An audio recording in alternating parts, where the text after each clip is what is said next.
Amazon Shudzoga. You know my name. Hello, it's Tyler. What's going on? This is Drake. This is J. Cole. This is Victoria Monet. Chris Brown. What's up, my people? It's your boy David O. The ultimate radio experience. Star FM. Sounding good all the time. I'm proud of you. Now tell me what I gotta do. Hold your horn one time for me if you can hear my voice out there. Be part of the Express experience. Back home, back home. 3 to 6 Express. Let's go. Tell me what I gotta do. On Star FM. Sounding good all the Yeah. time. Tadzoka. Okay. So Tads, you reckon tonight I know the Thursday breakout. Okay. Yeah, I host the show Thursday breakout 3 a.m. up until 6 a.m. every Thursday. And that's the first show I had on my own per FM. I love that show to bits. I really do. So I'm going to see Thursday. Gonna buy sense and so on the show, I talk about love early morning because go actually got appropriate, right? And I remember asking this question. Couple outings. And then tatati inindosi yayiwewe tats but ndine mfesi wangu iwonoziya inini but une bhebrako otai wangatendi kana kumazvikadei kana kuti kuchichi tinota sei tinogocha handika tinonakirwa neupenyu couple outings aya zvinobuda mushe here. I've always been skeptical about this couple meetings, but I will tell you I tried it and I loved it. But that does not, I promise you. Pandem first one day is a client of mine. I did, I emceed one of their events.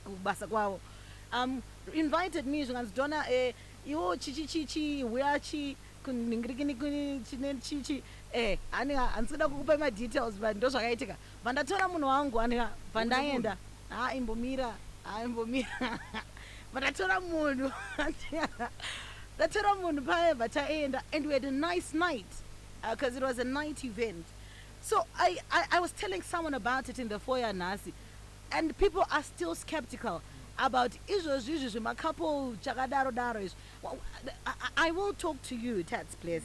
Ono say kuti oneni tinozivana ione munhu wako ini nemunhu wangu tota andengana kumazvikadei kana kwafatsa uku kunolaza Azvibude. Okay, the first thing, yeah. Why is it ndakudaidza iwewe kana kuti iwe wandidaidza? There's something between us. I think it's not that like kana vari mafesi vazviorganizer, mafesi varivo vanoziyana, and you cannot say, oh, the ladies varivo vanolinka, so but they organize the thing. The opposite, the other guy is telling the other chick, hawangu, we are munhu wako, tino spend the time. You see, that's what I'm talking about. Why would you even have brains like that? It happens. It's just two adults with two adults. Vachifara. Wangu zochada soulmate say, guys. Soulmate nongoiwana. Urikuiwana say mumuno. It's everything does not revolve around relationships. Because sometimes unaona asiri soulmate wako. Kana munhu wako anogona ngari bo. Inini kwako zokusanganisa ne soulmate yako manje. Yes. Kana kuti munhu wangu anogona ngari boga but wako anenge ari bobo. Wananga choose that. Let me take ari bobo. Anza zvibude mushekani vamwe vanodzoka vakutodanana nehweseri. Ndinomvumirana na Tats Bless. So it is on Mubvunzonhando.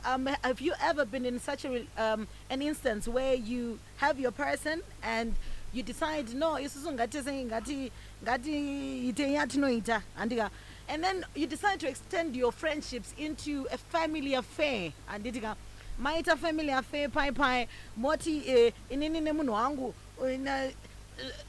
zvisinangana mhiri zvonga mukati sinangana zvinhu mukati, we want to know about it. Kune vangambozviita and kune vangambozviita zvikavanyudza mangazvibata sei?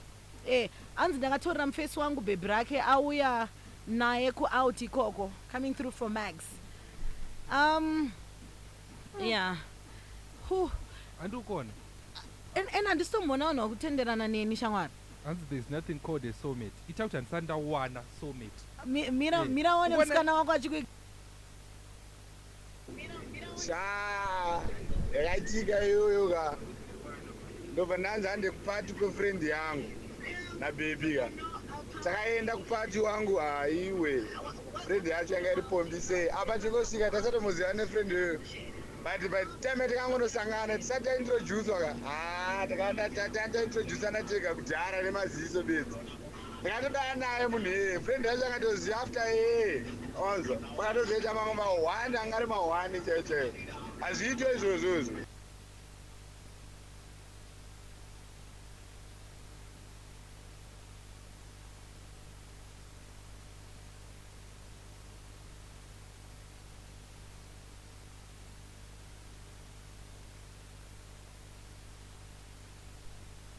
Hi Donna, inini ndakatoenda out, ndakatokokwa rinenge ri pati yeshamwari yangu ndokuenda out pai toenda out takafara chichija and stuff. Zvakazoperera zvakuti inini ndanda kutoita yandinoita nemufesi weshamwari yangu and up to date hatozvizivi kuti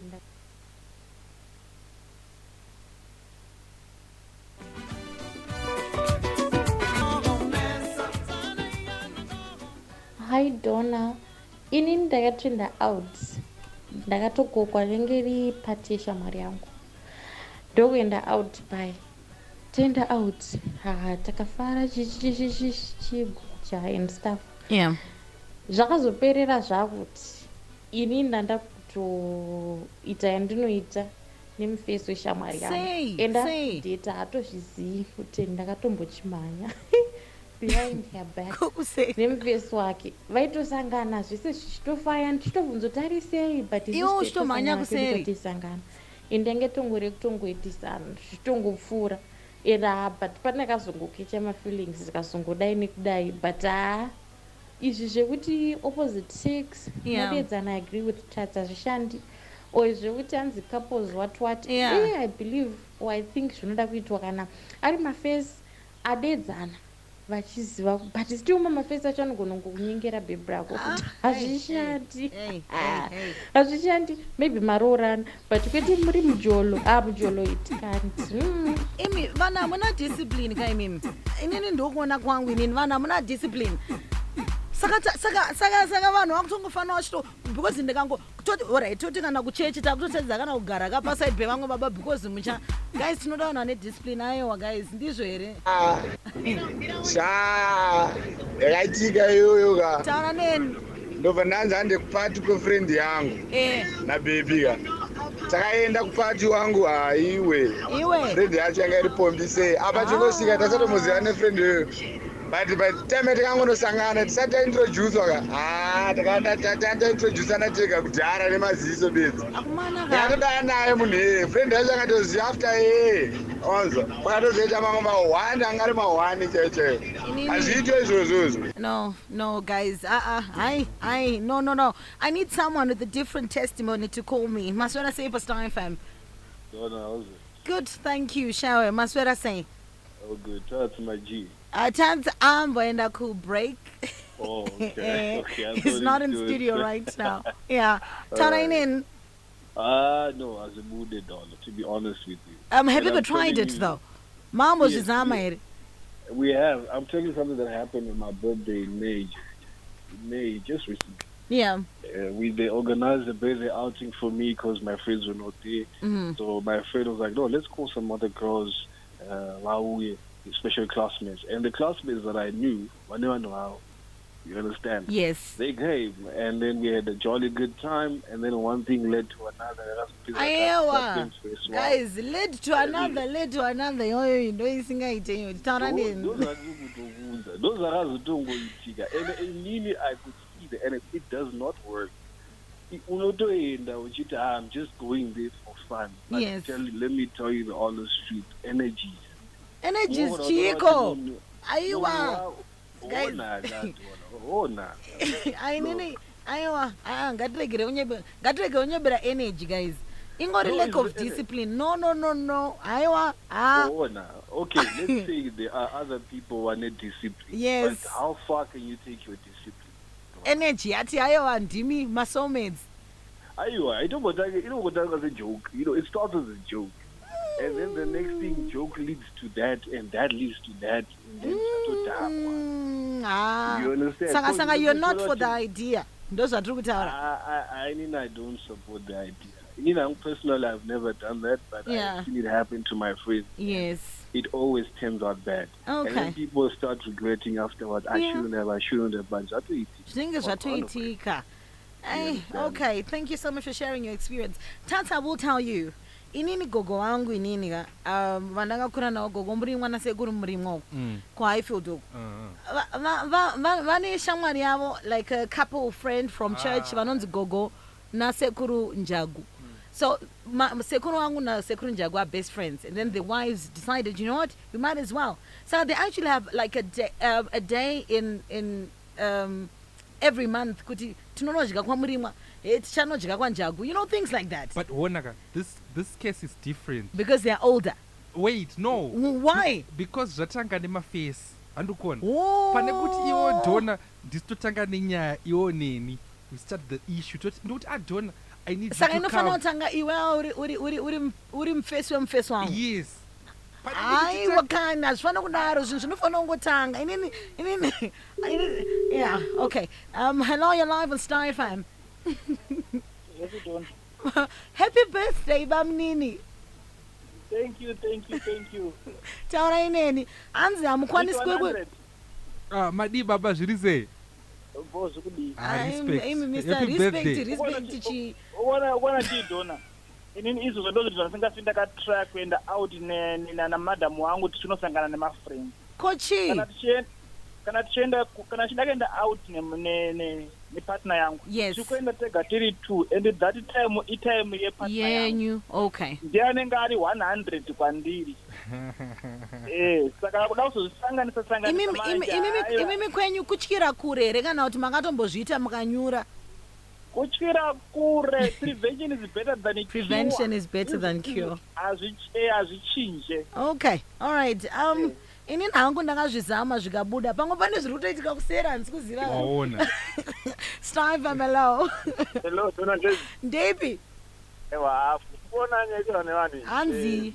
Zvinhu zvinosiyana wa. Taura nini? Uona kuti chiningi ndikamukasilenda. Yeah. Kasilenda kakatiya idea iyoyo kakationa ngati friend yangu so akakupati katoenda kupati then after birthday party katoenda kupati nempeso friend yebaby wake. Yeah.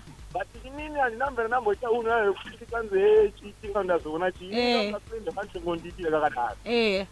Wazona saka zosiyana vanhu ngavangoziva kuti aiwa ivo kana vachimoyo yavo wapedza iwewe anongokurirwa nemoyo yavo. Wapedza iwewe. Thank you so much. Ukunzwa there are people like that. Kokana mfesi webhebhi rara risiri slender ranakirwa nebhebhi rake. Aiwa, but in God's bless, it boils down to lack of discipline. Saka iwe uchapedzisira rini wakutovanza kamunhu wako kunyika yese. Moyo muti unomera paunoda. No, but moyo uri kumwerera ipapo. Iwe moyo umerera pane munhu wemunhu sei. Aiwa guys, no man. Dopawada. It's back, bigger and better with over 150,000 winners. Chaka Chaya Ziawaku Eco Cash promotion is back with cows, solar kits, holidays, fridges.